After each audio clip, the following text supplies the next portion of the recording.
So hello everybody, welcome to my YouTube channel Java Guru Ravi, and I Ravi Khan Sahu welcome you in this new video. So let's get started. So hello guys, today in this video we are going to discuss the super keyword. So basically super keyword is having three uses, and I have already told you that super keyword is used to hold the object of your parent class, right? Similar to the this keyword, where this keyword is holding the object of your current class, super keyword will be holding the object reference of your parent class. It means whenever you need to use the object of parent class, you can use the super keyword. Again, similar to this keyword, super keyword can also not be used inside any static scope. It means from any static method or any static block, you cannot use this all super keywords, right? So let us understand the uses of super keyword with this example. So in this case, I have created a class parent. Here I am having three important members of this class. The first one is data member, instance variable of this class x, which has been assigned the value 10. Similarly, if here I am providing the constructor of this class, this is a parameterized constructor, and here I am printing some statement like constructor.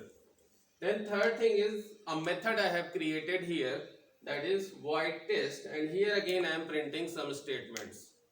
So if I talk about this class parent, so it is having some normal features, that is data member, method and constructor. No problem here. Now coming to this class child, I have created a child class and I want to inherit this class parent, right? So I have used this keyword extends and I am inheriting this class parent.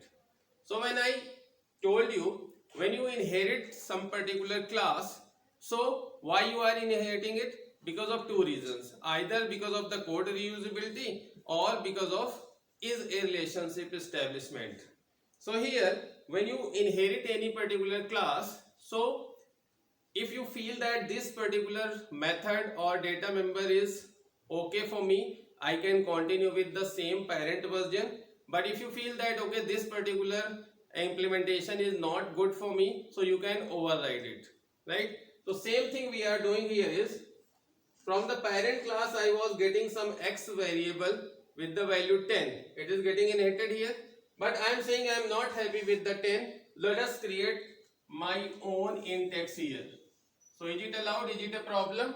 It is not a problem. What is going to happen? This x is going to override the parent x. Parent x was having 10. So this x is saying, okay, I don't want to use this x. I am creating my own x and its value is 20 or some other value. So this is going to replace, you can say, yeah, this is going to dominate here in the child class instead of that x. But that is also existing in the parent class and this is existing in the child class. Then second thing is, I am creating this test method, means I am overriding this test method. I may not be happy with the implementation of the parent class, so I am saying let me override this method. I don't want to continue with this definition, so I will override. So for overriding, I have already told you, you will redefine the parent class method in the child class with the same name, same signature, right? So I have already overridden this method and I have already told you what three things you can change during the overriding in the video of method overriding. So here I am just changing the access modifier. Enhancement of accessibility is permissible. So this method is overriding the parent class test method. No problem. Done. Now I have written some main function here where I want to call certain members of my class. So now the question is, first question, will this class compile? If I will try to compile this class child, will it compile? So the answer is no, it will not compile, right? Why it is not going to compile? Here the concept of constructor. What I told you, in this class have you defined any constructor? I haven't defined any constructor. So when you compile any Java class, so compiler does two things regarding the constructors. What is the first thing? First thing, it will check whether your class is having any constructor or not. If your class is not defining any constructor, then compiler will provide you the default constructor, right? So in this class child, I haven't defined any constructor. So what the compiler will do? Compiler will provide you a default constructor. Default constructor is a no argumented constructor and it is having the same accessibility level as that of your class, right? So it will introduce a constructor here automatically, something like this, right? This is something which is going to be done by the compiler. Why it is created here? Because my class was not defining any constructor. So what is the problem here? Till now no problem. The problem comes with the second task that the compiler does. What compiler does? Compiler will check your constructor. Now first of all it will check the constructors. If you have no constructor, it will provide you the no argumented constructor, default constructor. Second thing, now it will check all your constructors first line. If the first line of your constructor is neither this nor super, right?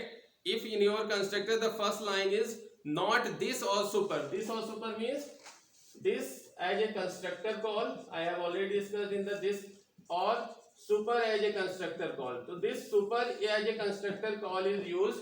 This is the first use of your super keyword. Super as a constructor call is used to call the constructor of the parent class. Because whenever you create the object of any child class, it is mandatory to create the object of parent class. Then only you will get the inheritance. Na? If parent class members are not created, then how you will inherit in the child class? So to create a child class, it is mandatory to create the parent class object. So whenever you create the object of any class, its parent class object already gets created. And its reference is held by the super keyword. So here the compiler will check, do you have super or this as a first statement in your constructor? If yes, it will not do anything with your constructor. It will not do any kind of changes in your constructor. If the first line is either this or super, both cannot be first line, right? Only one line can be the first line. So either it will be this or super. If the first line is neither this nor super, so what the compiler does? Compiler inserts this super. Compiler will insert the super with no parameter in every constructor. Is it clear? Compiler will check the first line of every constructor that you are creating or your class is having, and if it is not a this or super, then it will put a this with super with no parameter in every of your constructors. So what will happen here? Same thing will happen here. In this class, you have defined some constructor. It will not provide no argumented constructor, default constructor. But second thing, it will check your constructor. Is it a this or super as the first line? No. So it will insert a super as a first line here. Super. It will insert like this. So is it going to create a problem? No. Because who is the parent of this parent class? Object class. And object class is having a no argumented constructor? Yes. Object class is having a no argumented constructor. So this is not going to create a problem for the parent class. Right? Now coming to this one. Now first thing, compiler has given you a no argumented default constructor. Now second thing, it will check what are the constructors in your class. This one is in your class now. So it will check the first line. What is there in the first line? Nothing. So it will insert what? Super. It will insert super here as the first line. And as soon as it will insert a super, it will create a problem. Why? Because who is the parent of this class child? Parent. And do you have a no argumented constructor in the parent class?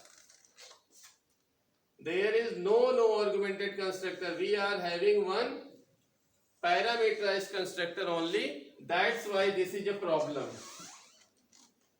This class will not compile.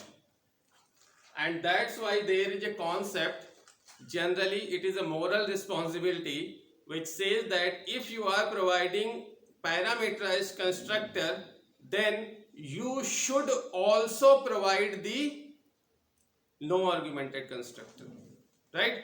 Again, repeating this point, you should provide. It is not mandatory. There is no compulsion that parent should provide a no argumented constructor. Even if it is not providing the no argumented constructor, it will compile, but it will create a problem to the subclasses like this.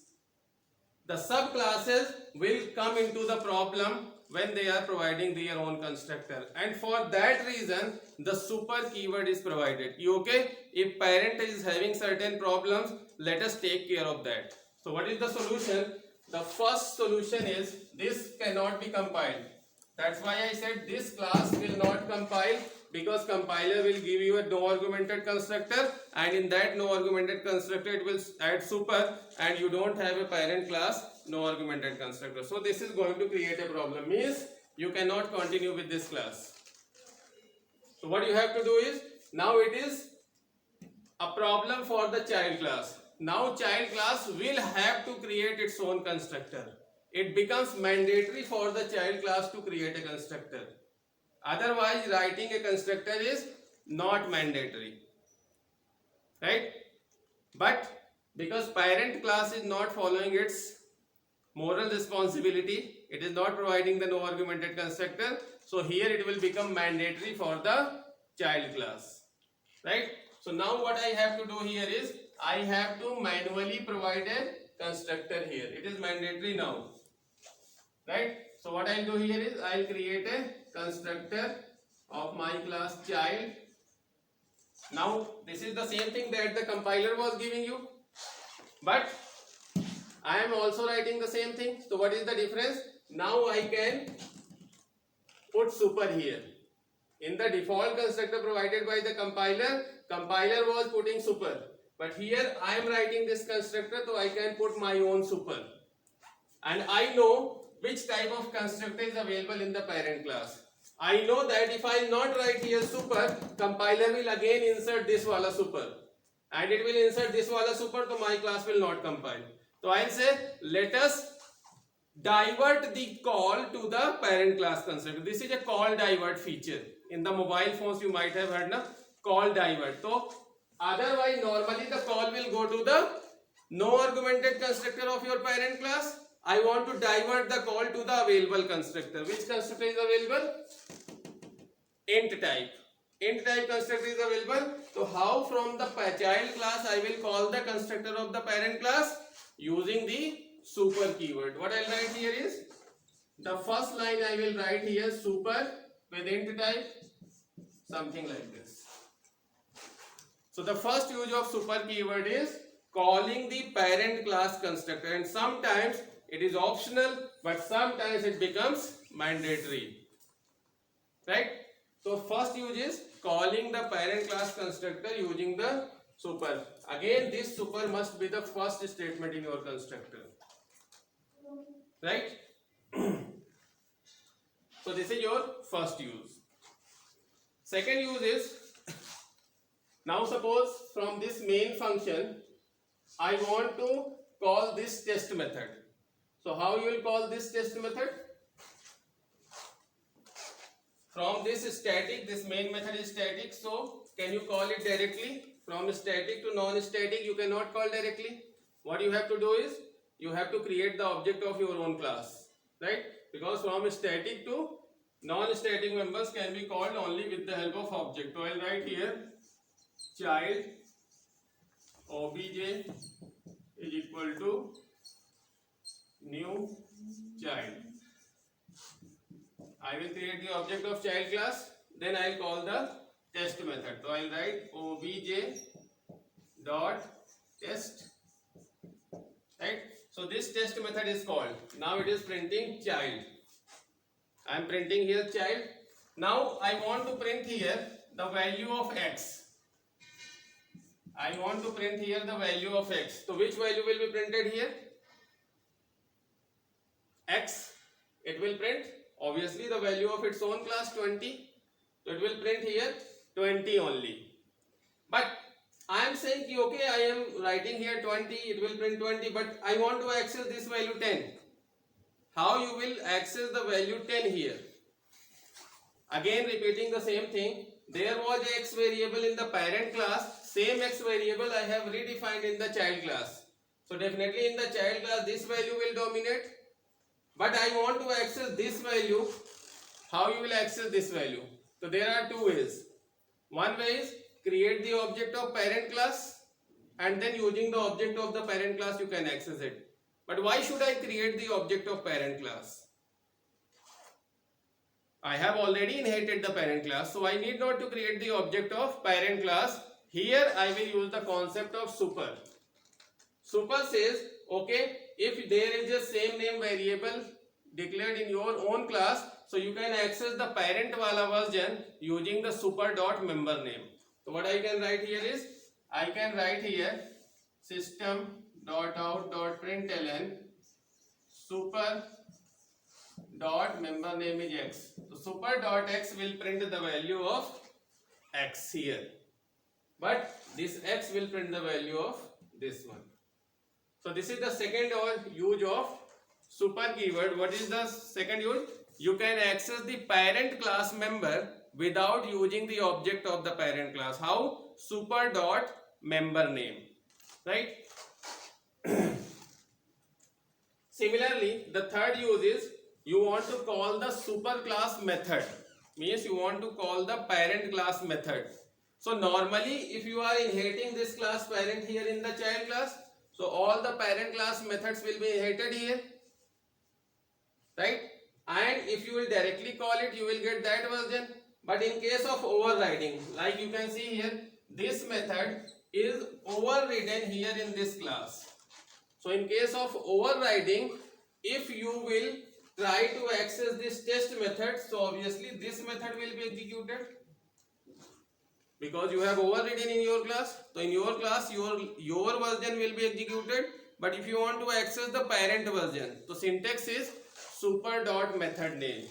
Let's say here I want to call the parent version, so what I'll write here is super dot method name. What is the name of the method? Test.